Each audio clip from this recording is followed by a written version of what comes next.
सभी साथियों को जय जय अम्बेडी। जय जी मैं एमबीडी। अमित राज मैं अमित राजपूत फ्रॉम कन्नौज। साथियों, मुझे इस जेएमबीडी सिस्टम में 5 साल से प्लस हो गए हैं और इससे पहले मैं टाटा मोटर्स में ब्रांच मैनेजर था और एक अच्छी पोस्ट पर होते हुए जेएमबीडी का सिस्टम मुझे बहुत अच्छा लगा। वहाँ पे भी बहुत अच्छी इनकम थी, 50 से 60 हजार 70 हजार रुपए मैं कमाता था। और जो मुझे खुशी वहाँ नहीं मिलती थी, आज मुझे जेएमबीडी सिस्टम में मिल रही है। वहाँ सिर्फ मुझे पैसा मिलता था, यहाँ पर पैसे के साथ साथ मुझे मान सम्मान भी मिलता है और लोगों को दुआएं मिलती हैं, जो हो सकता है कि मुझे वहाँ पूरे जीवन जॉब करने के बाद ना मिलता। पैसा तो था, बट आगे के लिए जिस तरीके से गवर्नमेंट जॉब में भी पेंशनें खत्म कर दी गई हैं, आर्मी की छोड़ के हर सेक्टर में,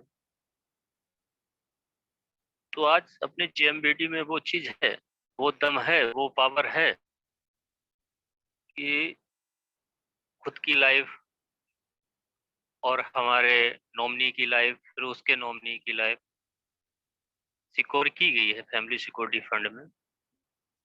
और अब तो कहते नहीं कि सोने पे सुहागा, फैमिली सिक्योरिटी फंड था ही। आज दादाजी ने अवेयरनेस को 50% करके उससे कुछ बेहतर कर दिया है कि हम सब लोगों को इतना पैसा बांटा जा रहा है। आज जब मैं फील्ड पे जेएमबीडी का वर्क करता हूँ, 5 साल से ज़्यादा हो गया, लगभग मुझे हर कंपनी का लीडर मिला।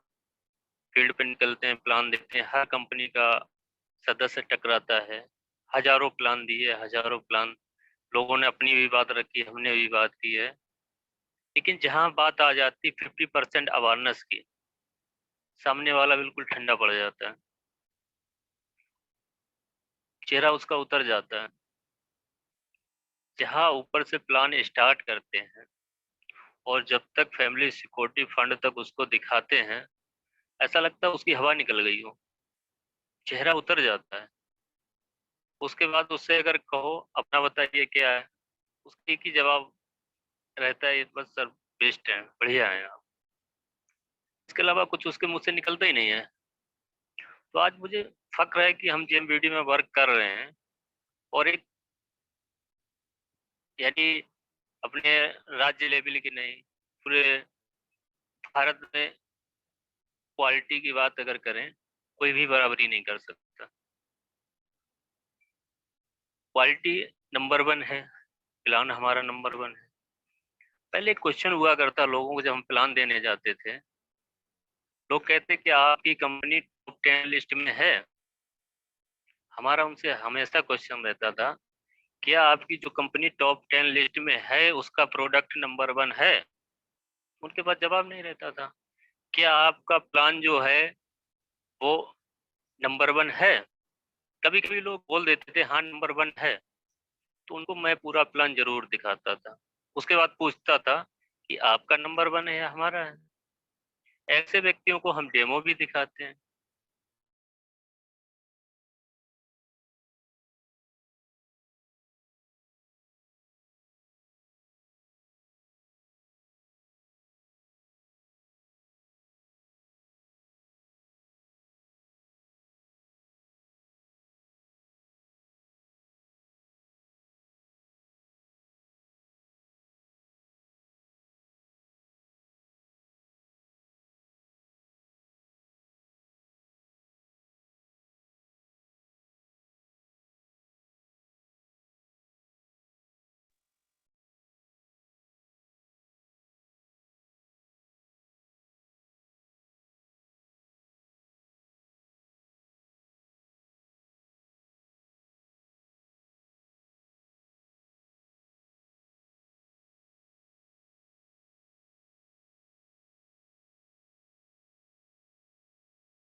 आवाज आ रही है अमित जी आपकी?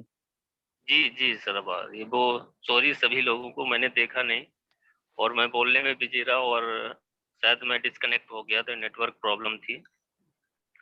जैसा मैं बता रहा था कि जितनी भी कंपनियां हैं अपना प्लान भी नंबर वन है और हमारी क्वालिटी भी नंबर वन है। जो व्यक्ति हमसे कहते थे कि आपकी कंपनी क्या टॉप 10 में है या नंबर वन है, तो उनसे एक ही क्वेश्चन रहता था कि हमारा प्लान भी नंबर वन है, क्वालिटी भी नंबर वन है। उससे आप कंपैरिजन करिए, फिर आपको देखते हैं जब भी कंपैरिजन होता था तो वो फेल हो जाते थे। कहने का मतलब है, कहने कोई कुछ भी कहे, आप फुल जुनून के साथ फील्ड पे उतरिए। एक से एक अच्छा हमारा प्रोडक्ट है, एक से एक बेहतर हमारा प्लान है। कोई भी कहीं पे भी डिफीट नहीं खिला सकता है। फुल कॉन्फिडेंस के साथ वर्क करिए। मुझे 5 साल से प्लस हो गया है। आज दिन तक किसी भी कंपनी, सैकड़ों कंपनियां हैं, कभी प्रोडक्ट क्वालिटी डाउन नहीं कर पाई। आज हमारे पास मरीजों की लाइन लगती है और मैं सिर्फ जीएमबीडी ही प्रोडक्ट प्रमोट करता हूँ, इसके अलावा कुछ नहीं। फुल टाइम जीएमबीडी करता हूँ और 6 से 7 जगह हमने क्लिनिक भी बनवा दिए स्टोरों पे, जहाँ सिर्फ जीएमबीटी के प्रोडक्ट से ही हजारों लोगों को रिलीफ मिला है। और ऐसे लोग हैं जो, चाहे वो ग्वालियर हो, आगरा हो, दिल्ली हो, पीजीआई है, वेदांता है, कई बड़े बड़े हॉस्पिटल से वापसी वाले थे। चाहे वो हार्ट का हो, कैंसर का हो, बड़ी बड़ी बीमारियों वाले लोग, जो लोगों ने उम्मीदें खत्म कर दी थी, उन लोगों को मैंने जीएमबीटी प्रोडक्ट से सही किया है। इसी अगर देखा जाए, जो अपने भारत में जो मृत्यु दर है लोगों का, 60% वो लोग हैं जो हार्ट की बीमारी से, शुगर की बीमारी से और बीपी की बीमारी से खत्म होते हैं। 40% अदर एक्सीडेंटल और फीवर वाले आ जाते हैं। ये सबसे बड़ी बीमारी जो है वो हार्ट वाली चल रही है। इसके हम लक्षण बता दें, आप लोग नोट भी कर सकते हैं डायरी पे, आपके लिए, फैमिली के लिए, लोगों के लिए बहुत काम आएंगे। जैसे किसी के घबराहट होती है, बॉडी में पसीना निकलता है, सीने में असह्य दर्द उठता है, पेट साफ नहीं रहता है, हो सकता है कि व्यक्ति दो दो दिन लेटरिन ना जाए। ऐसे अगर लक्षण दिखाई दे तो जरूर अपना कोलेस्ट्रॉल लेवल, हार्ट का चेकअप करवाएं। और अपने भारत में देखा गया है कि 60% जब ब्लॉकेज हो जाते हैं, तब मुझे पता चलता है कि हमारे हार्ट में ब्लॉक आ रहा है या हार्ट में दिक्कत है। लेकिन अगर यही विदेशों में देखा जाए, तुरंत वो लोग क्या करते हैं, पूरी बॉडी का चेकअप करते हैं। यहाँ हल्का दर्द होता है, लोग 1 रुपए पेन किलर खा के काम चला लेते हैं। जब मरने की नौबत आ जाती है, तब वो दवा की तरफ भागते हैं। लेकिन स्वस्थ रहने के लिए, जैसे तो ओम सर बताते हैं, डेली मीटिंग बताते हैं, जैसे तुलसी प्योर रेडिएशन के लिए, ब्लॉकेज के लिए बहुत पावरफुल चीज है अपने जेमबीडी में। एलोवेरा डेली पियो। जो सर्विसिंग बताते हैं, सर्विस गाड़ी की जो होती है, लोग 2000 किलोमीटर के बाद करवाते हैं। कभी लोग अपनी सर्विस के तौर पे किलोए है, तुलसी है, एलोवेरा है, ये चीजें नहीं लेते हैं, जिससे हमारे अंदर की सफाई हो जाए। साबुन लगा के चेहरा धुल लेते हैं, बॉडी साफ कर लेते हैं, लेकिन अंदर के लिए ध्यान नहीं दिया जाता है। वही कारण है कि हमारा कोलेस्ट्रॉल लेवल बढ़ जाता है, जो हार्ट प्रॉब्लम बना देता है। हमारा जो हार्ट होता है, 1 मिनट में 60 से 90 बार धड़कता है। एक दिन में अगर देखा जाए तो 1 लाख बार धड़कता है। और तो हर धड़कन रक्त को धकेलने का काम करती है, यानी आगे प्रेशर देती है, धकेलने का काम करती है। हमारा जो हार्ट केयर कैप्सूल जो है, वो क्या करता है, वो रक्तचाप को कम करता है, रक्त वाहिकाओं को पतला करके और परिसंचलन में सुधार करता है। और रक्त के जो कोलेस्ट्रॉल के ब्लॉकेज आते हैं, कोलेस्ट्रॉल की मात्रा बढ़ जाती है, उनको कम करता है और बहुत अच्छा है। लोग क्या करते हैं, जिनको जानकारी नहीं, जरूर हार्ट केयर की पीडीएफ पढ़ें। उसमें जो अर्जुन की छाल रहती है, वो बहुत पावरफुल होती है, जो कोलेस्ट्रॉल लेवल को 1 सप्ताह में ही डाउन कर देती है। और जो ब्लॉकेज आ जाते हैं, जो ब्लड गाढ़ा होकर रुकने लगता है, उसका संचालन करती है। अब इसके उपचार के लिए आप लोग नोट कर लें, सबसे पहले अपना एलोवेरा, एलोवेरा क्या करता है, इसमें फाइबर के कण होते हैं। अगर पतंजलि का एलोवेरा देखा जाए तो 9.5% उसमें एलोवेरा की मात्रा होती है। अदर देखा जाए तो पानी वगैरह की जो मात्रा होती है 9.5%। यहाँ ध्यान देने वाली बात है कि 9.5%। लोग कहते हैं कि पतंजलि का, डाबर का, बहुत सी कंपनियों का नाम लेते हैं, एलोवेरा सस्ता मिल जाता है, तो उसमें कुछ होते ही नहीं। 9.5% में क्या आता है, अपना एलोवेरा जो है 98.82%। अगर देखा जाए 99% आप एलोवेरा की मात्रा उसमें दे रहे हैं। अगर देखा जाए पतंजलि का 1 लीटर का आप 20 पियेंगे और जेएमबीडी का 1 पियेंगे, बराबर है। और ये फाइबर के जो कण होते हैं वो गंदगी को एब्जॉर्ब करता है, यानी अपनी जो आंत होती है उसको साफ करता है और रक्त को भी साफ करता है। एलोवेरा सुबह शाम 20-20 ml लेने हैं। सुबह गुनगुने पानी के साथ 1 गिलास गुनगुना पानी करें और 20 से 25 ml उसमें डाल के इसको पी लेना है। 20 मिनट तक कुछ भी नाश्ता नहीं करने, ना खाना खाने। और एलोवेरा लेने के बाद में नाश्ता या खाना, नाश्ता जो लोग सुबह, काफी लोग नाश्ता करते हैं, खाना बहुत लेट खाते हैं, तो नाश्ता के बीच में ओमेगा 369 एक कैप्सूल ले लें। सुबह शाम दोनों टाइम रहेगा, शाम को खाना के बीच में ले लें, सुबह नाश्ता के बीच में ले लें। इसके बाद में आता है त्रिफला रस। त्रिफला रस को सुबह 20 ml ले लें, खाना खाने के 15 मिनट बाद ही लें इसको। और शाम को खाना खाने के 15-20 मिनट बाद फिर इसको 20 ml ले लें। हार्ट हार्ट केयर, त्रिफला रस लेने के बाद में हार्ट केयर ले लें। 1 गोली सुबह, 1 गोली शाम को। और हार्ट केयर लेने के बाद में 15 से 20 मिनट बाद ऑर्लिक जेल कैप्सूल आता है, जो लहसुन का कैप्सूल होता है अपना। ये हार्ट को ब्लॉकेज और जो कोलेस्ट्रॉल जम जाता है उसको साफ करने में, हटाने में बहुत अच्छा काम करता है। जिनके असह्य दर्द होता है और काफी लोगों को डकारें भी आने लगती हैं, उल्टियां आने लगती हैं, उसमें ये बहुत सहायक होता है। खाना खाने के बाद में सुबह एक, शाम ऑर्लिक जेल। और एक दर्दनाशक तेल दे दें। जिन लोगों को एकदम दर्द उठता है सीने में, असहाय जो दर्द होता है, अगर अपना दर्दनाशक लगा दिया जाएगा तो 2 से 5 मिनट में राहत मिल जाती है, दर्द बंद हो जाता है। ये बहुत बड़ी बात है कि अपना दर्दनाशक हर जगह काम करता है। इसके बाद में खाने में आपको राइस ब्राइन ऑयल जरूर देना है, क्योंकि सामने वाला कहेगा हम डालडा रिफाइंड नहीं खाएंगे, लेकिन कड़ुआ तेल खा लेंगे, वो शुद्ध होता है। कड़ुआ तेल भी अगर देखा जाए 0.8% कोलेस्ट्रॉल की मात्रा होती है। और जब हार्ट ब्लॉकेज हो जाता है तो उसमें 1% भी कोलेस्ट्रॉल मात्रा नहीं जानी चाहिए। तो उसको बताना है आप लोगों को, कड़ुआ तेल है वो भी शुद्ध नहीं है 100%, उसमें भी 0.8% कोलेस्ट्रॉल की मात्रा है। आपको राइस ब्राइन ऑयल खाना ही है। कई लोग ये गलती कर देते हैं, राइस ब्रान देने जाते हैं उसको रिफाइंड का नाम ले देते हैं, हमारे यहाँ भी रिफाइंड है ये खाइए। तो वो लोग इसको उच्च क्वालिटी का ऑयल नहीं समझते हैं। वो लोग क्या सोचते हैं, जैसे सफोला फॉर्चून जो आता है वही ये रिफाइंड होगा। उसको बताएं ये कोलेस्ट्रॉल फ्री है। और ये हार्ट पेशेंट को ब्लॉकेज खोलने के लिए हो सकता है। आपके पास पीडीएफ होगी, हार्ट पेशेंट है तो उसको पूरी पीडीएफ पढ़ाइए, एक ही बार में संतुष्ट हो जाएगा। हो सकता बात से ना माने, अगर उसको देख लेगा, पढ़ेगा, तुरंत ले लेगा आपसे। और बाहर के मसाले सब बंद करवा देने, जेएमबीडी के सादे मसाले ही चलाने। कितना भी वो कहे कि हम घर के मसाले खा लेंगे, हम खुद उसको पिसवा लेते हैं। कई बार क्या होता है, घर में 4 सदस्य होते हैं, पता लगा आज दूसरा खाना बना रहा है, कल दूसरा बना रहा है। हर किसी को एक जैसी क्वांटिटी नहीं पता होती कि कितना इसमें गरम मसाला डालें, कितनी लौंग डालें, कितनी जायफल डालें, कितने क्या डालें। तो कुछ ना कुछ वो कम ज्यादा कर देगा, जिससे दर्द उठना चालू हो जाएगा। हमारा जो जेएमबीडी मसालों का कॉम्बिनेशन है, नेचुरल मात्रा में बना हुआ है, कोई मिक्सिंग नहीं है। कई बार क्या होता है, घरों में जो खड़ी मिर्चा लाते हैं बहुत ज्यादा हार्ड वाली लाते हैं, कि वो तो सोचते हैं कि ज्यादा तीखी वाली लाएंगे, कम डाली जाएगी, ज्यादा दिनों तक चलेगी। लेकिन जीएमबीटी में जो मिर्च यूज की गई है वो नॉर्मल है, सादा है, ज्यादा हार्ड वाली तीखी नहीं है। जो फाइल्स जिनको हो उसमें भी राहत देती है, और हार्ट वाले हैं उनको भी बहुत बड़ा लाभ है। जेएमबीडी मसाले जरूर यूज करवाएं, जेएमबीडी राइस ब्रान जरूर यूज करवाएं अगर 100% आपको रिजल्ट चाहिए।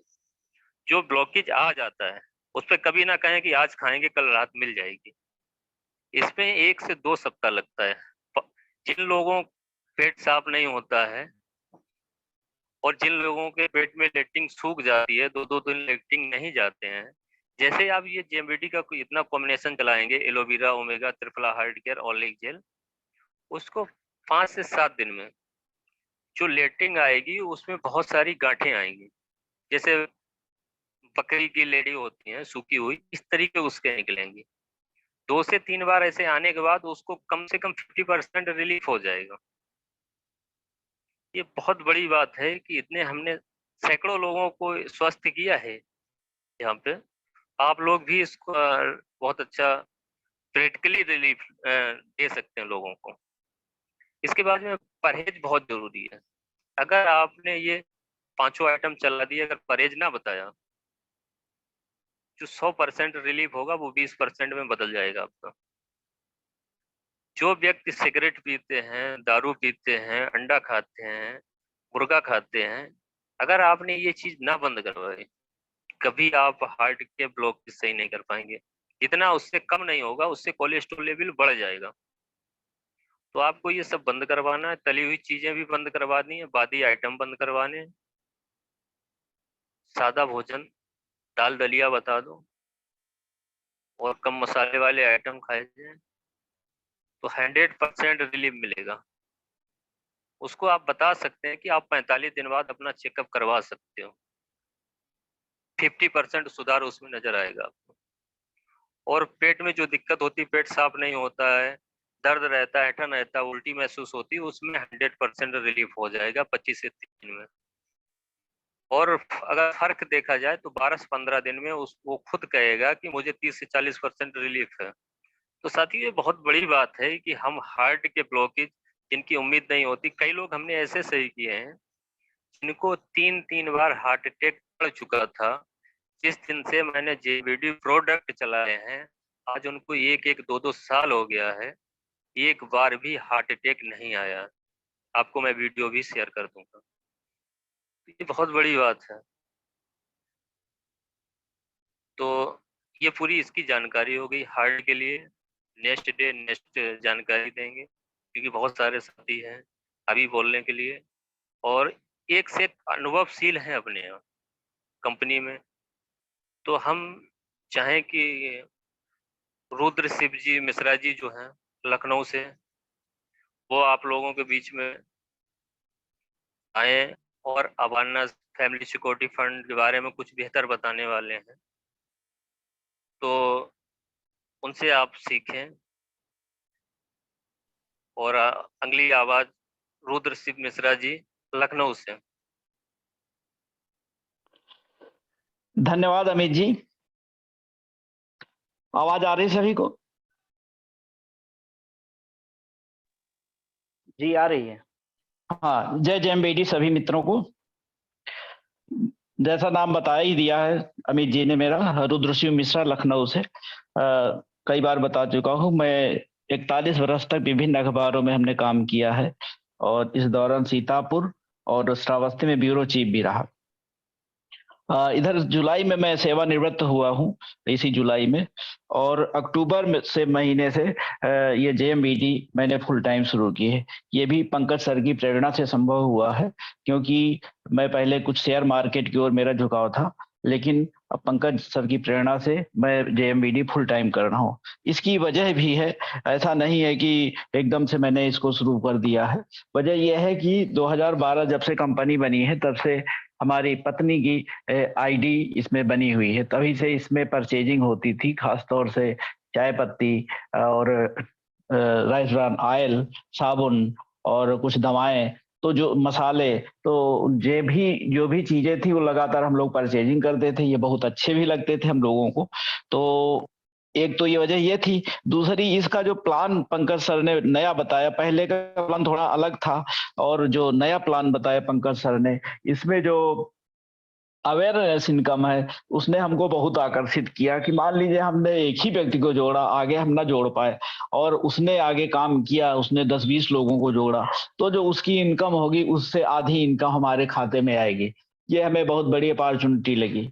और दूसरा ये जो फैमिली सिक्योरिटी है, वो भी बहुत आकर्षक है। इस वजह से हमने इसमें काम करना शुरू किया फुल टाइम, क्योंकि सेवानिवृत्ति के बाद कुछ ना कुछ हमें करना था। पहले हमारा शेयर मार्केट की तरफ झुकाव था, लेकिन जब पंकज सर ने बताया तो हमने इसको शुरू किया। एक और चीज हमें आकर्षित करती है प्रोडक्ट की गुणवत्ता, शुद्धता, क्योंकि अखबार में थे 41 साल बहुत टाइम होता है, लगातार खबरें हम लोग छापते रहते थे मिलावट के बारे में। तमाम सारी फैक्ट्री पकड़ी जाती थी, आज यहाँ पकड़ी गई, आज वहां पकड़ी गई। हमारे लखनऊ में ही तेल की फैक्ट्री पकड़ी गई थी। हमें लगता है मेडिकल कॉलेज के पास कोई एक था, बड़ी कंपनी का प्रोडक्ट था, उसको पकड़ा गया। रात के अंधेरे में वहां ट्रक आते थे, टैंकर आते, उसमें मिलावट होती थी। ये सब हमको याद है, तो तमाम सारे स्मरण है, तो उनको बताने में बहुत लंबा समय लगेगा। लेकिन ये है कि जब जब मौका मिलेगा मैं कुछ ना कुछ बताता रहूंगा, अपने अनुभव शेयर करता रहूंगा। तो एक वजह ये भी है कि हमें यहाँ शुद्ध प्रोडक्ट मिलते हैं, इससे हम अपना और अपने परिवार को स्वस्थ रख सकते हैं। तीसरी बात तो इनकम की हमने बताई ही है कि भाई इनकम यहाँ से असीमित हो सकती है। तो ये कुछ कारण थे हमारे अखबार लाइन में। हम अपने अखबार की बात करते हैं हिंदुस्तान की, यहाँ पे हम लोग एक इनसे सीखे कॉलम छापते थे। इनसे सीखे में उन लोगों का नाम छापते थे, फोटो छापते थे जो कुछ अलग काम करते थे समाज में। उन्होंने किसी को जागरूक किया या कोई बहुत बढ़िया काम किया, तो उन लोगों को हम छापते थे, उनको प्रमोट करते थे। ऐसे ही हम लोग भी चाहते हैं, हम भी चाहते हैं कि भले हम अखबार में ना आ पाए, अखबार में नाम ना छपे, लेकिन हम अपने समाज में एक उदाहरण प्रस्तुत कर सकें कि हमने एक लैंडमार्क स्थापित किया कि हाँ, हम इतने लोगों को जागरूक किए, इन लोगों की इतनी इनकम है, हमारी भी इतनी इनकम है। तो एक लैंडमार्क स्थापित करना चाहते हैं हम। और एक हम छोटी सी कहानी बताना चाहते हैं। एक तेनजिंग नार्गे शेरपा का नाम शायद सुना होगा कुछ साथियों ने। वो माउंट एवरेस्ट पे चढ़ने वालों के सामान उठा के ले जाते थे। तो लगातार वो बहुत साल ये काम करते रहे और एक दिन उनको ऐसा लगा कि भाई हमें भी एवरेस्ट पे चढ़ाई करनी चाहिए। तो उन्होंने 1935 में पहली बार एवरेस्ट पे चढ़ने का प्रयास किया, लेकिन सफल हुए नहीं।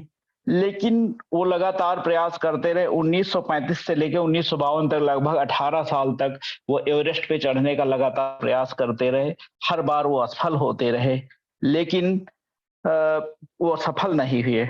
लेकिन जब वो नीचे उतरते तो वो कहते कि एवरेस्ट तू तो पहाड़ है, तू ग्रो नहीं हो सकता, अपने को बदल नहीं सकता, लेकिन मैं तो इंसान हूं, मैं अपने को बदल सकता हूं और अपने को ग्रो कर सकता हूं।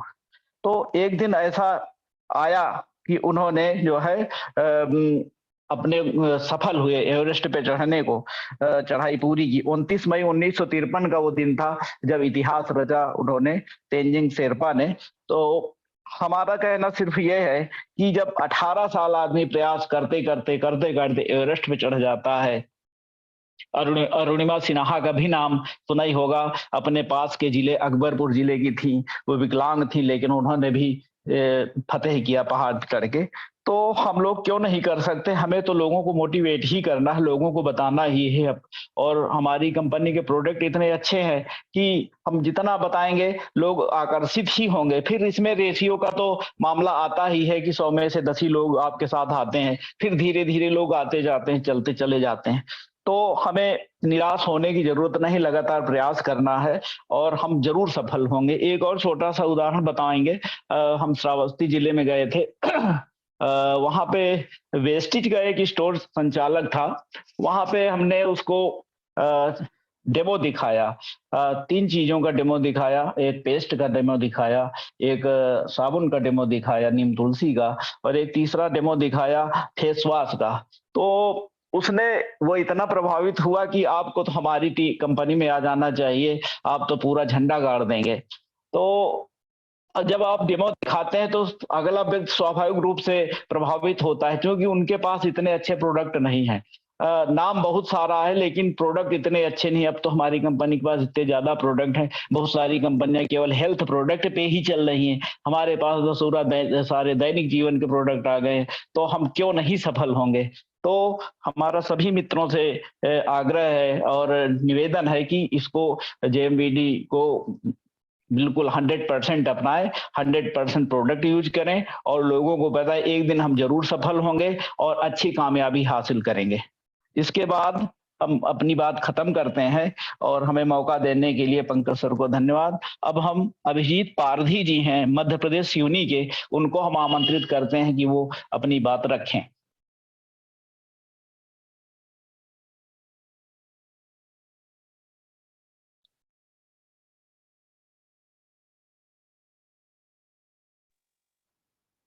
हाँ अभिजीत जी, आवाज।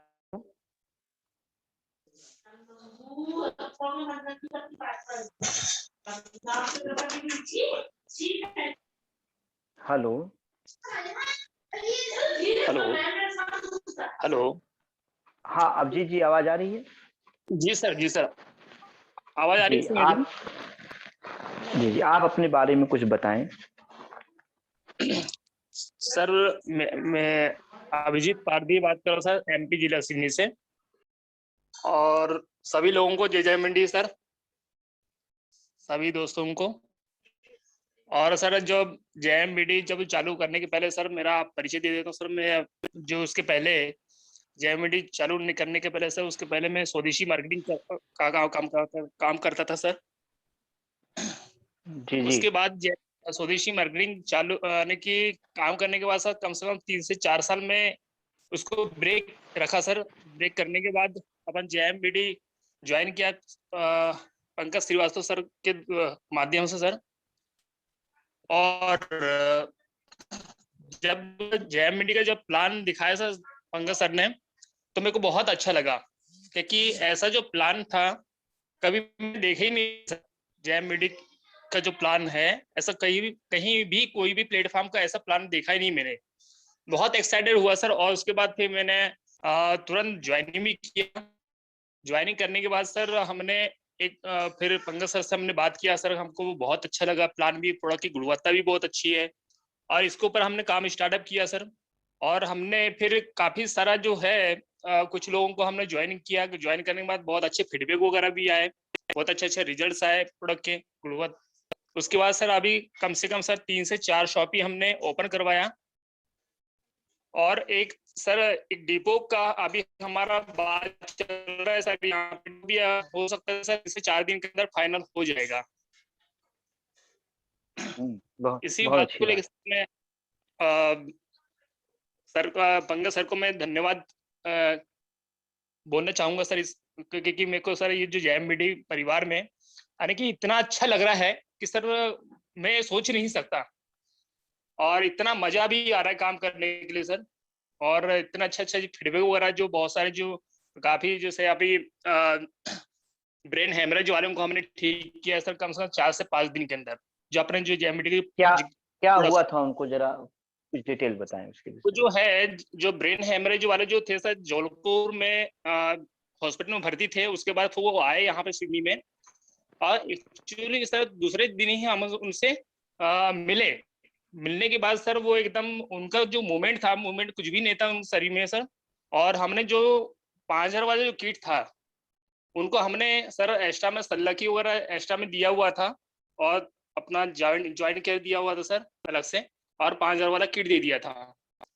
उसके बाद सर कम से कम 5 से 6 दिन के अंदर में सर हमको उन लोगों का फोन आया कि सर बहुत अच्छा रिजल्ट मिला हुआ। बेड से उठ के बढ़िया मस्त यानी कि धूप में सर एक चेयर में बैठे हुए थे। और जो व्यक्ति का यानी कि आंखों की जो पलक झपक नहीं पाती थी, मूवमेंट कुछ नहीं कर रहा था सर। और 4 से 5 दिन के अंदर उनको बहुत अच्छा रिजल्ट मिला। और हमको फोन आया उनका कि सर बहुत खुश हुए वो कि सर हमको फोन आया सर आप भी आइए और आप भी देखिए सर बहुत अच्छा रिजल्ट मिला हुआ है। तो हम तुरंत वहां पे गए तो हमको भी बहुत खुशी हुई सर जब हमको देखा उनको।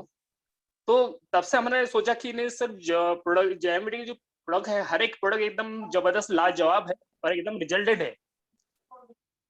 और हमको एक बहुत ज्यादा उत्सुकता और बढ़ी सर कि ज्यादा से ज्यादा लोगों तक हमें पहुंचाने की, और हमने जो बीड़ा है वो बिल्कुल उठा लिया सर, और बहुत बड़ा काम करने वाले के माध्यम से सर बहुत अच्छा है कि हमको जो सजेशन भी देते रहते हैं, और बहुत अच्छे जो चीजें हम जो फॉलो कर जैसे जैसे करते जा रहे हैं सर, उससे सर जो हमारे जो रिजल्ट्स हैं बहुत अच्छे फीडबैक वगैरह आ रहे हैं सर। उसकी वजह से सर 3 से 4 शॉप हमने ओपन भी करवाया, और सर अभी 3 से 4 दिन के अंदर से डिपो भी हम ओपन करवा ही लेंगे सर, पक्का श्योर है सर। आपकी टीम में अभी नीरेस्ट कितने दिन हुए हैं आपको जेएमबीडी में आते हुए? सर मुझको सर 3 से 4 महीने, चौथा महीना रनिंग है सर मेरा। टीम में लगभग कितने लोगों को चेक आया होगा अभी तक, या अमाउंट कितने लोगों को ट्रांसफर हुआ होगा? 10 से 15 लोगों को सर चेक आया हुआ है सर। किसी का सर 3000, किसी का 4000, किसी का 5000 इस टाइप का चेक वगैरह आया हुआ है सर। मगर सभी लोगों को 10 से 15 लोगों को चेक आया हुआ है सर रेगुलरली 3 से 4 महीने के अंदर सर। और सभी जो टीम है सर बहुत खुश है सर, बहुत अच्छा। देखिए जेएमबीडी के जो परिवार में बहुत खुश है सर, काम करने के लिए एक्साइटेड है, और बहुत बड़ा काम करेंगे सर यहाँ पे। चलिए बहुत अच्छी बात है। जी जी, चलिए धन्यवाद आप सभी को, मेरी तरफ से प्यार भरा नमस्कार आप सभी को।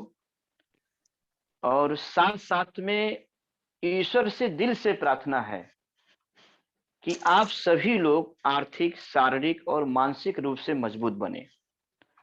मैं पंकज कुमार श्रीवास्तव जेएमबीडी मल्टी ट्रेड में दद्दा जी के आशीर्वाद से आज मैं एक छोटा सा पद डायरेक्टर का लेकर जेएमबीडी के इस सिस्टम को पूरे विश्व में फैलाने के लिए आया हूं, और ईश्वर से प्रार्थना भी करता हूं कि स्वयं की प्रगति के साथ साथ आपकी भी प्रगति निश्चित रूप से हो।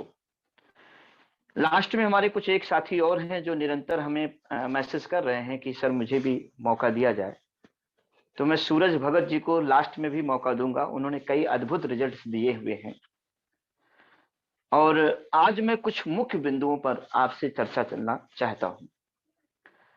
देखिए मुझे पता है कि सफलता, आज का जो मुख्य उद्देश्य है वो ये है कि व्यक्ति, सारे लोग सफल होना चाहते हैं।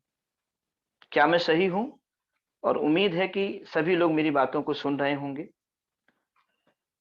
तो सफल सब व्यक्ति होना चाहते हैं, और अगर देखा जाए तो सफलता मिलती कितने लोगों को है? अगर हम लोग जुटते हैं तो अपने अपने सभी क्षेत्रों को अगर आप चेक कर लें, चाहे वो क्रिकेट का क्षेत्र रहा हो, चाहे वो आप डॉक्टर बने हों, चाहे वो आप वकील बने हों, किसी भी क्षेत्र में अगर आप देखें तो सफलता मात्र, सफल जिसे बोलते हैं, मात्र 5% लोग सफल होते हैं। उसके पीछे रीजन क्या है?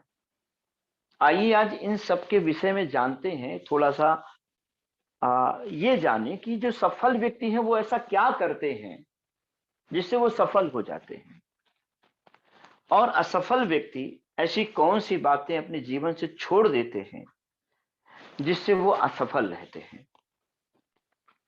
तो सबसे बड़ी बात, आज आपको मैं कुछ एक छोटा सा संकेत के माध्यम से मैं बहुत सारी चीजें आपको आज छोटी छोटी बातें इंडिकेट करता जाऊंगा, और अगर आपने इन बातों को बहुत गौर से समझा तो मुझे पूर्ण विश्वास है आपकी लाइफ में धीरे धीरे चेंजिंग आएगी। एक सफल व्यापारी था, एक छोटी सी कहानी के माध्यम से मैं एक पहला मैसेज जो आपको पास आउट करने जा रहा हूं वो छोटी सी कहानी के रूप में है। एक सफल व्यापारी जो बहुत सफल था, अपने बेटों को उसने बहुत अच्छे एजुकेशन दिए, बाहर विदेशों में भी पढ़ाया, क्योंकि जो उसका खुद का व्यापार इतना अच्छा था। और तो फिर धीरे धीरे बच्चे बड़े हुए, सिस्टम आया। अपनी दुकान को जब वो खोलते थे तो शटर उठाते थे, उठाने के बाद वो धूल मट्टी वगैरह खुद अपना काउंटर खुद साफ करते थे। तो वहां बगल में एक मूर्ति थी, उसको बड़े एक लाल कपड़े को निकालते और उसे साफ करते। भगवान श्री राधे कृष्ण जी की मूर्ति थी, उसे साफ करते और साफ करके धूप बत्ती दिया वगैरह जलाते। उनका ये काम था, पर डे का यही काम, जब आते तो ऐसा करते। बेटा भी धीरे धीरे एक ऐसा समय आया कि पिताजी के साथ लग गया। पिताजी के साथ वो भी देखा, पापा जी को जब देखता तो उठाते, थोड़ा बहुत साफ करते और उस मूर्ति को बड़े स्नेह बड़े मोहब्बत से उसे साफ करते थे। और बेटा ने एक दिन पूछ लिया, पापा ये क्या करते हो, ये सब क्या है? उसने कहा बेटा ये ईश्वर है। तो उसने कहा पापा जी एवरीथिंग, ये साइंस बढ़ गया है, सिस्टम बढ़ गया है, तो ये तो एक मूर्ति है, एक पत्थर है, उसको क्या आप बार बार साफ करते रहते हैं और इससे क्या होगा? तो पिताजी बड़े उलझन में पड़े। उन्होंने कहा बेटा मेरा एजुकेशन में आ गया है और मैं इससे कोई तर्क वितर्क ना करके मुस्कुरा कर उन्होंने कहा बेटा ये मेरी अपनी भावना है, ये मेरी अपनी श्रद्धा है और श्रद्धा के साथ मैं आज आगे बढ़ता हूँ और धीरे धीरे धीरे धीरे मुझे ऐसा लगता है कि आज मैं कुछ भी हूँ इन्हीं की वजह से। बातें बीतती गई, बेटे ने भी मुस्कुरा दिया, पिता ने भी मुस्कुरा दिया, बहस वहीं रुकी। धीरे धीरे धीरे धीरे एक समय ऐसा आया कि बच्चे ने सारी दुकान को खुद संभालना शुरू किया। बड़ा पिताजी कहते थे कि बेटा तुम बहुत मेहनती हो, बहुत जानकार हो और मुझसे ज्यादा एजुकेशन तुम्हारी है, मैं तुम्हारी मेहनत से ही बहुत प्रसन्न हूँ, एक अच्छे इंसान हो यही मेरे लिए बहुत है। ऐसा कहते कहते एक समय ऐसा आया कि पिताजी की बीमारी हुई और ऐसा लगा पिताजी को कि अब मैं शायद यहाँ से इस धरती से चला जाऊंगा। बेटे को बुलाया, बेटे से कहा कि बेटा मेरे लिए यही पर्याप्त है कि तुम एक अच्छे इंसान हो, लेकिन एक छोटा सा अनुरोध है तुझसे, मेरी बात इनकार मत करना। उन्होंने कहा क्या अनुरोध है? तो बात हुई कि बेटा जब भी शटर खोलना जैसा मैं करता था तू वैसा ही करना। तो उसने कहा क्या? कहा वही मूर्ति को थोड़ा सा ऐसे साफ वाफ करके थोड़ा धूप बत्ती दिला देना। तो बेटा ऐसे मन चाहे अनमन मन से और कहा बेटा मेरी बात मान ले। तो बड़े उस श्रद्धा भाव से उसने कहा कि पापा आप कह रहे हो तो मैं इसे करूंगा। ऐसे ही पिताजी का स्वर्गवास हुआ और एक दिन ऐसे बीतता रहा। एक समय ऐसा आया कि बहुत तेजी से बारिश हो रही थी और पुत्र वहीं पर था, उसी आपके दुकान पर बड़ी तेजी से बारिश हो रही थी, अंधेरा सा छा गया था, लाइटें बार बार आ रही थी जा रही थी, आ रही थी जा रही थी, समझ में नहीं आ रहा था। फिलहाल वो अपनी दुकान पर अपने टाइम को समय से खुलना और समय से बंद होना, ग्राहक आए या ना आए बात की बात, ऐसे चल रहा था।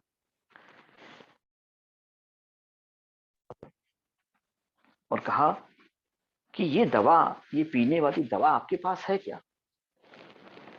उसने देखा थोड़ी सी लाइट वाइट, कहा हाँ ये है। तो कहा जल्दी से दीजिए, मेरी माता बीमार हैं और उनको नहीं पिलाऊंगा इसे, डॉक्टर ने कहा है, तो वो स्वर्ग से धार जाएंगी, आप मुझे इसे जल्दी दे दीजिए। तो देखा उसने और वहां पर टेबल पर रखा और फिर लाके दवाई रखी। बेटे ने तुरंत पैसा दिया और तुरंत भागा बड़ी तेजी से। अचानक फिर लाइट आई। जब लाइट आई तो लाइट आने के बाद जब उसने टेबल की ओर देखा तो उसके हाथ पैर कांपने लगे। अरे ये क्या हो गया? ये तो वो पन्नी लेकर चला गया जो चूहे मारने वाली दवा थी। ऐसे तो वो बीमार होकर, वो तो बीमार थी, ये तो मर जाएगा, कहीं एक लड़के के हाथ एक माँ का देहांत न हो जाए, ऐसी दवा मैंने कैसे दे दी? बहुत चिंतित रहा। अचानक ऐसे करते करते उसके अपने पिता की बात आई, याद आई कि जब भी कभी मुसीबत में पड़ना तो एक बार श्रद्धा भाव से अपने मन से उनको याद कर लेना। वो बड़े दुख भाव से भगवान श्री कृष्ण जी के पास वो पहुंचा, उसने हाथ जोड़े और निवेदन किया, हे भगवान बचा लो, बहुत बड़ी गलती हो गई। तुरंत पीछे से एक आवाज आई, अरे अंकल मैं तो फिसल गया, वो दवा गिर गई, मुझे दूसरी दे दे। जीवन में लोग क्या सोचते हैं ये उनका अपना विषय है, लेकिन मेरा एक मानना है कि अगर जीवन में आपको सक्सेस होना है तो उस परम पिता परमेश्वर को, जिनको भी आप वाहे गुरु मानते हैं, अल्लाह मानते हैं, बुद्ध जी मानते हैं, जिनको भी आप मानते हैं, उनके द्वारा बनाई हुई इस सृष्टि में समस्त लोगों को एक भाव से देखें। दूसरी चीजें इस बात का ध्यान रखें कि उनके प्रति विशेष श्रद्धा हो, समर्पित रहिए परमात्मा के प्रति, निष्ठा से काम कीजिए। आप काम अच्छा करेंगे ये आपका कर्तव्य है, लेकिन जब भी कभी आप, भगवान न करे कभी ऐसी मुसीबत में फंसे, तो आप विश्वास मानिए उसका चमत्कार बहुत बड़ा होता है। हम सब उसी के शरण में रहते हैं। वो आग, वो पानी, वो जल, वो कभी भी सफल होना है तो मेहनत खूब कीजिए, दिल लगा कर कीजिए, लेकिन ईमानदार रहिए अपने प्रति, ईमानदार रहिए अपने अध्यात्म के प्रति, जागरूकता से काम कीजिए। मेरे जीवन में पहला पाठ मैं यही कहूंगा कि अगर आपको जीवन में सक्सेस होना है तो एक बात का ध्यान रखें, सबसे पहले आपको हमेशा इस बात का ध्यान रखना है कि आध्यात्मिक दिल से रहिए, लेकिन उस पर डिपेंड न रहिए। जब कभी ऐसी बात आएगी कि आप असमर्थ हो जाएंगे तो उसका सामर्थ्य शुरू होगा। दूसरी जो मुख्य बातें हैं, आप कैसे सफल होंगे उसके लिए आपको एक बहुत विशेष ध्यान देना होगा। गोल, लक्ष्य निर्धारित कीजिए। आप जेएमबीडी में आना चाहते हैं तो क्यों आना चाहते हैं? कि क्या स्वास्थ्य की रणनीति से आना चाहते हैं? दुनिया को स्वस्थ बनाना चाहते हैं? आपकी नीति क्या है? स्पष्ट होनी चाहिए। अगर आपकी नीति स्पष्ट नहीं है तो आप ग्रोथ नहीं कर पाएंगे। आप असीमित इनकम कमाने चाहते हैं, आपका लक्ष्य निर्धारित होना चाहिए। और लक्ष्य किस पर डिपेंड कर रहा है? जैसे धोनी जी थे, आप बड़े गौर से देखें, वो सरकारी डिपार्टमेंट में एक अच्छे तरीके से एक वो सिटी थे, उनको अच्छा खासा पैसा आ रहा था, लेकिन दिल मचल रहा था, मेरा लक्ष्य नहीं है, मैं आराम की जिंदगी नहीं जीना चाहता। उनको ये नहीं पता था कि मैं भविष्य में कई करोड़ अरब रुपए का पैसा ले लूंगा, नहीं पता था।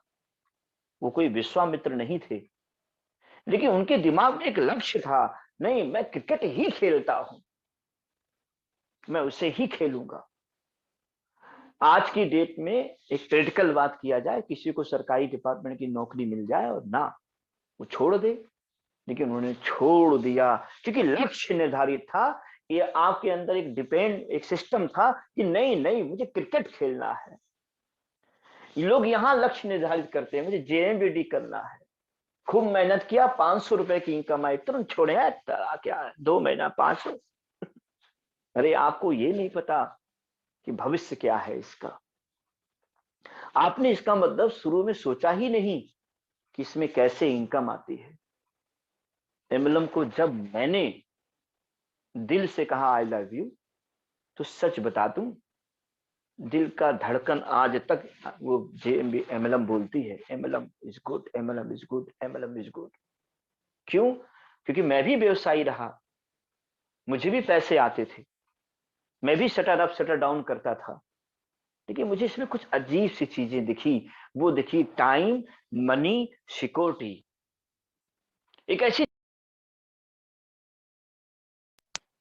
वो कहती है कि भैया लोग काम काम काम काम काम काम काम काम, जय श्री राम, राम राम सत्य, फिर काम काम काम काम काम, 60 वर्ष 70 वर्ष भी जय श्री राम। ये जीवन मेरे को पसंद नहीं आया, दिल में आग लगी। नहीं, ऐसा भी हो, एक ऐसा भी सिस्टम होना चाहिए, ऐसी साइंस होनी चाहिए कि जब इंसान आए तो वो थोड़ा काम करे, ज्यादा पैसा कमाए। आज क्या है, जितना काम करोगे उतना पैसा आएगा, फिर और काम करोगे तो और पैसा आएगा, फिर और काम करोगे तो फिर और पैसा आएगा, फिर और काम करने का समय नहीं रहेगा तो और पैसा कभी नहीं आएगा। लेकिन एमएलएम को इस तरीके से रीड कीजिए और समझिए, ये बीजारोपण करता है समय का। दिल से प्यार हो गया इससे। बहुत सारी दिक्कतें आई। सन 2005 में मैंने एक साइन किया था एमएलएम में। 2011 तक एक अचीवमेंट हासिल कर लिया था। अचानक किसी वजह से कुछ घटनाएं घटी, कुछ हीरो से जीरो हो गए। फिर भी प्यार रहा एमएलएम से, वो प्यार खत्म नहीं हुआ और ना ही कभी खत्म होगा। क्योंकि मैंने एक निर्धारण किया कि नहीं, संसार को एक ऐसी चीजें देनी है जो लोग काम काम काम काम, ज्यादा पैसा और थोड़ा काम और बड़ा पैसा, इसके लिए सिस्टम बनाना पड़ेगा, नीति बनानी पड़ेगी। और उस नीति के साथ काम करेंगे तो आप विश्वास मानिए, इस संसार को हम एक ऐसा प्रसाद देंगे कि टाइम मनी सिक्योरिटी का प्रसाद। लेकिन टिकना पड़ेगा, आपको समझना पड़ेगा मैं एमएलएम क्यों कर रहा हूं। मैं तो इसलिए कर रहा हूं, मुझे पता है कि आज हो सकता है कि 10 साल लग जाए, हो सकता है 20 साल और लग जाए, हो सकता है 40 साल और लग जाए, लेकिन अपन टिके रहेंगे और पूरे विश्व को एक दिन एहसास कराकर दिखा देंगे कि यही होता है टाइम मनी सिक्योरिटी। क्लोन बनाना सीखिए अपने अंदर। एक ट्रेनिंग मैंने तैयार की है, भविष्य में मौका मिलेगा तो उसे भी आपके सामने बताऊंगा कि यदि 1 साल में हम एक क्लोन तैयार करते हैं, एक क्लोन, तो हमारी अरबों रुपए की इनकम हो सकती है 60 टर्म के बाद। बताऊंगा आगे। लेकिन ध्यान रखें, सबसे पहली चीज क्या है, लक्ष्य का निर्धारण हो। पत्नी ने कह दिया तुझे करना है, आपने करना शुरू कर दिया। ठीक है, पड़ोसी ने कह दिया तुझे करना है, आपने करना शुरू कर दिया। इससे आपका निर्धारण नहीं होगा आपको क्यों करना है। लिखिए कापी पे, आज की डेट में क्यों आए हैं इसमें, 5 लाख रुपए कमाने के लिए कि 5 करोड़ रुपए पर मंथ कमाने के लिए। तब जितनी बड़ी आपकी लक्ष्य होंगे, आपकी सोच उतनी बड़ी उसी समय हो जाएगी। आप लिखिए तो किताब पर और फिर पूछिए कि 5 करोड़ रुपए पर मंथ कमाने के लिए सोच कितनी बड़ी होनी चाहिए। जिस दिन आप इस चीजों को अपने मंथन में लाएंगे, अपनी अंतरात्मा में लाएंगे, आप खुद के गुरु बन जाएंगे। आपको इन बातों को बहुत विशेष ध्यान देना है कि लक्ष्य निर्धारण कीजिए। और लक्ष्य निर्धारण से इस बात का बहुत विशेष ध्यान देना है। इसके बाद क्या होता है, आज मैं कुछ बातें आपके सामने धीरे धीरे रखूंगा। नियमित होना चाहिए। बहुत सारे लोगों को मैं देखता हूं जेएमबीडी में आते हैं जाते हैं, आते हैं जाते हैं, फिर आते हैं फिर जाते हैं, फिर आते हैं फिर जाते हैं, फिर आते जाते रहते हैं। नहीं साहब, नियमित होइए। किसी भी काम को अगर आप कीजिए तो नियमित होइए, एक लक्ष्य बनाइए और निरंतर लगे रहिए, निरंतर लगे रहिए। और छोटा लाभ मिले, बड़ा लाभ मिले, कुछ भी मिले। मैंने अभी एक ट्रेनिंग थोड़ी सी तैयार की थी, उसमें लिखा था कि कैसे किसी काम को हम जब करते हैं उसमें जब कोई कमी आ जाती तो मन दुखी हो जाता है। मैं आपसे कुछ प्रश्न पूछना चाहूंगा, आप अपनी अंतरात्मा में उस क्वेश्चन को रिपीट कीजिएगा। मुझे कोई एक ऐसी कंपनी बताइए, बड़े खुलकर मैं अपने शब्दों को आपके सामने रख रहा हूं, जिसमें किसी भी प्रकार की कोई भी कमी ना हो। और फिर एक दूसरा प्रश्न लीजिए, कोई ऐसी कंपनी में कोई ऐसा डिस्ट्रीब्यूटर बताइए जिससे सारे डिस्ट्रीब्यूटर में कोई कमी ना हो। और कंपनी ये सोच ले कि जब मैं एकदम राइट हो जाऊंगा तब मैं चलूंगा। या डिस्ट्रीब्यूटर ये सोच ले कि जब कोई ऐसी कंपनी मिलेगी जब एकदम राइट हो जाएगी तब मैं करूंगा। या फिर कोई ऐसा सिस्टम आ जाए और कंपनी ये सोच ले जब सारे डिस्ट्रीब्यूटर सही हो जाएंगे तब मैं शुरू करूंगा। कभी होने वाला नहीं है। आपको एक निर्धारण करना पड़ेगा, एक टारगेट देखना पड़ेगा। जेएमबीडी के भविष्य और समझने के बाद एक निर्णय कीजिए और निर्णय के बाद निरंतर हो जाइए। और जिस दिन आप निरंतर हो गए, पर डे आप आ गए, मैं बहुत धन्यवाद देना चाहूंगा ओम पंडित जी का। मैं धन्यवाद देना चाहूंगा यहाँ पर आज जितने भी लोग यहाँ आज इस सिस्टम को सुन रहे हैं, मैं उन सभी को धन्यवाद देना चाहूंगा। आप निरंतर लगे हुए हैं, ये बहुत बड़ी बात है। आपको नहीं पता कि कभी कभी क्या होगा कि वही चीजें आपको बार बार सुनाई देगी, बार बार बताई जाएगी, बार बार समझेंगे। मैं एक छोटा सा प्रश्न पूछूंगा आपसे, जवाब दीजिएगा। लक्ष्य को सब जानते हैं, लेकिन रोज प्रचार करता है वो, क्योंकि आपका ब्रेन उसे भूल ना जाए। क्या जरूरत है, लेकिन इसके बाद भी वो रोज प्रचार करता है, क्योंकि सब कुछ ब्रेन में है। और जिसने सब कुछ जान लिया ब्रेन में है, उन हर पल, हर क्षण, हर जगह एक ही चीज दिखनी चाहिए, जेएमबीटी, जेएमबीटी, जेएमबीटी। आपको ये ध्यान रखना है, ये 9 बजे की रात्रि का जो समय है, ये कभी आप मत चूकिए। आज मुझे लगा कि ओम जी आज यात्रा पे हैं, और मुझे लगा कि नहीं, मुझे कुछ आज इस निरंतरता को कभी कटना नहीं देना चाहिए। और ऐसा नहीं है कि मैं ही रहूं, मैं ही इसमें भागीदार बनूं, ओम ही जी इसमें भागीदार बने। यहाँ पर बैठा हुआ हर व्यक्ति यदि वो एमएलएम से प्यार करता है, यदि वो जेएमबीडी से प्यार करता है, तो उसे एक चैप्टर बनाकर तैयार रखना चाहिए कि कभी हो सकता है मेरा भी नंबर आ जाए। जब कोई कटता है कि मैं नहीं बोलूंगा, जब कोई कटता है कि सर मुझे थोड़ा सा डर लगता है, तो आप समझ लें कि अभी आप पूर्ण रूप से एमएलएम से प्यार नहीं कर रहे हैं। आप सभी को एक चैप्टर तैयार रखना चाहिए। हो सकता है आप ही को बोलना पड़े, आप ही को समझ जाना पड़े। इसके बाद निरंतर रहने के बाद आप देखिए, जितने भी लोग निरंतर रहे हैं उनको चेक कीजिए।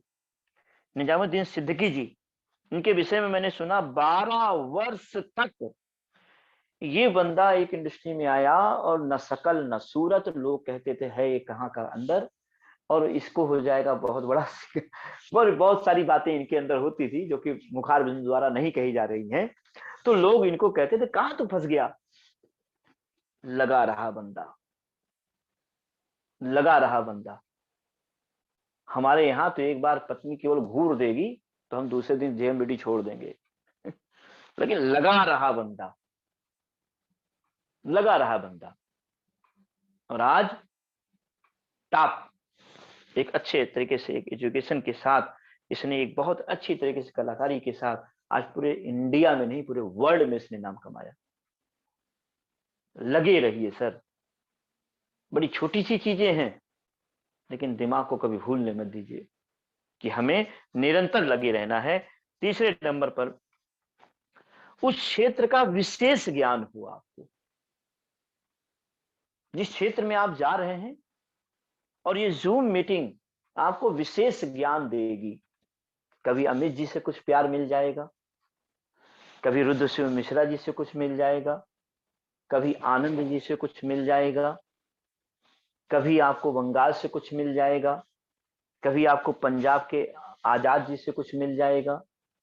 लगे रहिए सर, हर व्यक्ति के अंदर गुण होता है, हर व्यक्ति के अंदर एक प्रतिभा होती है, हर उसके भी एक एनर्जी होती है। आप चेक कीजिए, आप लगे रहिए, उनको सुनते रहिए, विश्वास मानिए, उनसे भी कुछ ऐसा मिल जाएगा जो आपके काम बहुत आएगा। अभी आनंद जी ने एक डेमो दिया था, मुझे बहुत अच्छा लगा, और मैं उनका हार्दिक धन्यवाद करूंगा कि आज कुछ हो, वो बहुत अच्छा ज्ञान यहाँ पर धीरे धीरे लोगों को दे रहे हैं। क्षेत्र में विशेष ज्ञान अगर आप करेंगे तो आप वास्तव में वर्ल्ड लेवल के बन जाएंगे। सुंदर परजाई जी को देखिए आप, 17 साल की उम्र में आईआईटी को उन्होंने बड़े अच्छे तरीके से किया, और 1989 से 1993 के बीच में इन्होंने आईआईटी में के दौरान बहुत सारे बेस्ट टॉपर रहे। धीरे धीरे धीरे धीरे देखिए कि इन्होंने बहुत सारे ऐसी योग्यताएं उन्होंने प्राप्त की।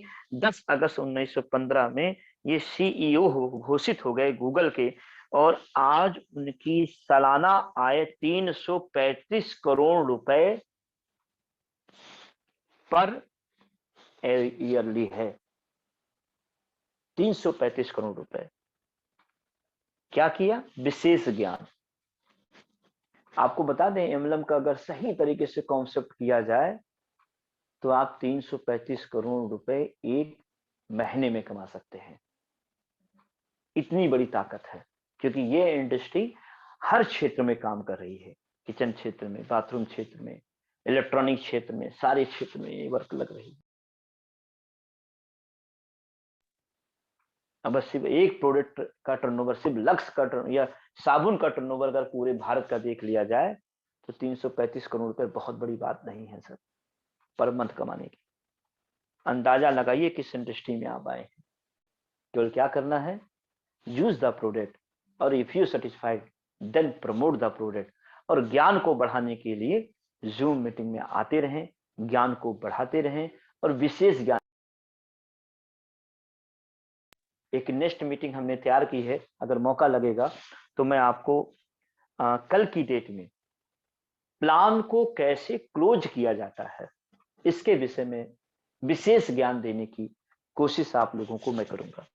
यानी प्लान देने के बाद फिर हम क्या करें कि वो क्लोन बन जाए हमारा, वो क्लोन बनने के सीढ़ी पर आ जाए, वो हमारे साथ, जैसे मैं बोलता हूं जेएमबीडी वैसे वो भी बोलने लगे जेएमबीडी।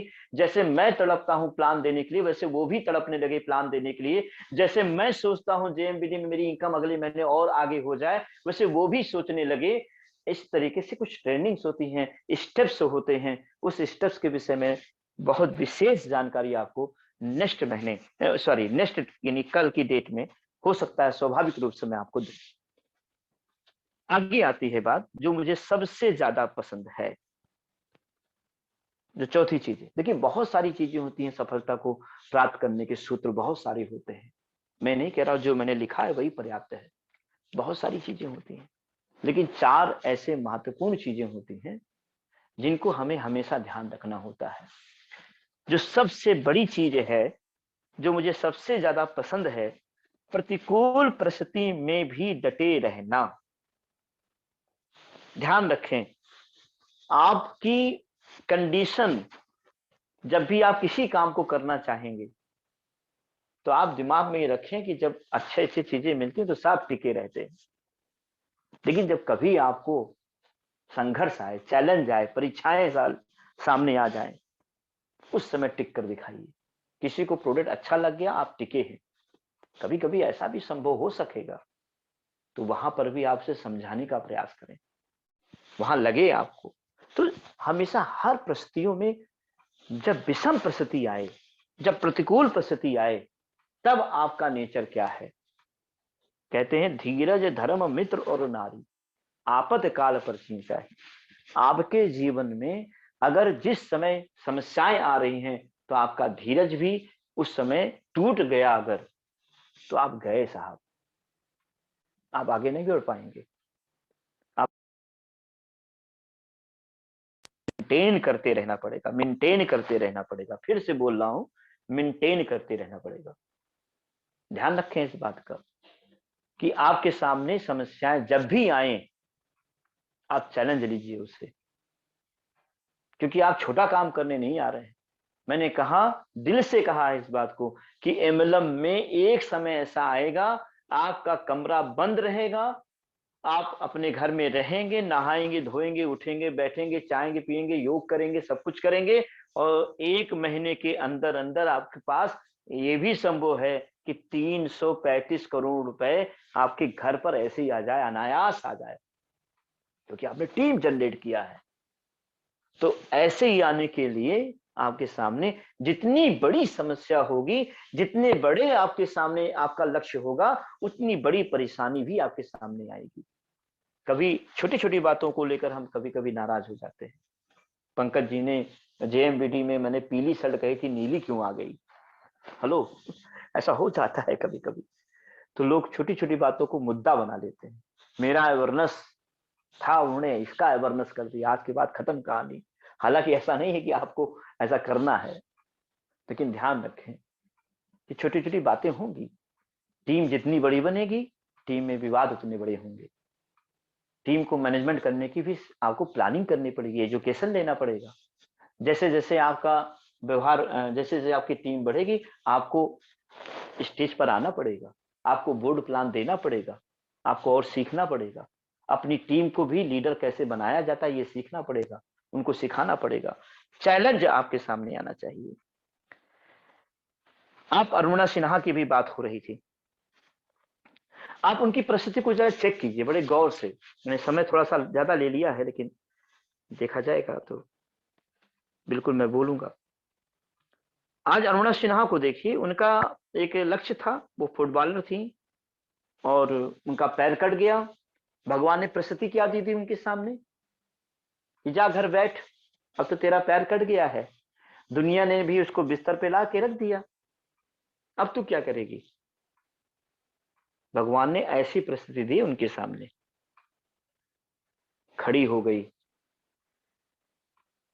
परिस्थिति जो भी आपके सामने आ गई है, विषम परिस्थिति, वो आपके सामने आई है क्योंकि वो आपको बड़ा बनाना चाहती है, वो आपको बड़ा आगे लेकर जाना चाहती है, आपको वो इंडिया लेवल पे नहीं विश्व लेवल पे ले जाना चाहती है। वही अरुणा सिन्हा अगर ये सोच कर बैठ जाती कि नहीं अब तो मेरे पैर कट गए हैं, अब तो मेरे को कुछ नहीं करना, आप विश्वास मानिए वही सो जाती। लेकिन वो उठी, खड़ी हुई, एक पैर पर उसने इतना बड़ा फतेह हासिल किया कि 29,028 फुट ऊंचा एवरेस्ट माउंटेन को उसने फतेह कर लिया। कभी लंबी कहानी अगर इनकी होगी तो रोटे खड़े हो जाते हैं साहब, ऐसा लगता है कि क्या बात है। जिसके सामने विषम परिस्थिति आए, आप समझ लीजिए ईश्वर ने टेस्टिंग मेरी शुरू कर दी है। जब भी आपके सामने प्रॉब्लम आए, समझ लीजिए ईश्वर आपकी टेस्टिंग शुरू कर दे रहा है। अगर इस पे अपन मान ले गए 4, अगर इसको हमने अचीवमेंट कर लिया, विश्वास मानिए अगली मंजिल और ऊपर।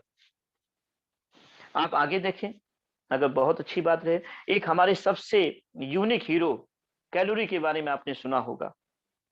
ये एक ऐसे बंदे थे जो राइट हैंड से ये निशानेबाजी करते थे। इनके विषय में बहुत अच्छी जाएगी, मेरे बड़े फेवरेट हीरो रहे। और इनकी कहानी यूं ही, इनका सपना था, ये जीते थे इसीलिए कि मैं इसी यही करूंगा, मैं केवल इसके अलावा कुछ करूंगा ही नहीं। और उन्होंने दाहिने हाथ से नहीं, राइट हैंड साइड से उन्होंने निशानेबाजी। एक सिस्टम आया कि भाई, क्योंकि वो फौज में थे, उनके पास एक सिस्टम आया कि भाई देखो आपको बम फेंकना है, तो दाहिने हाथ से उठाया और वो बम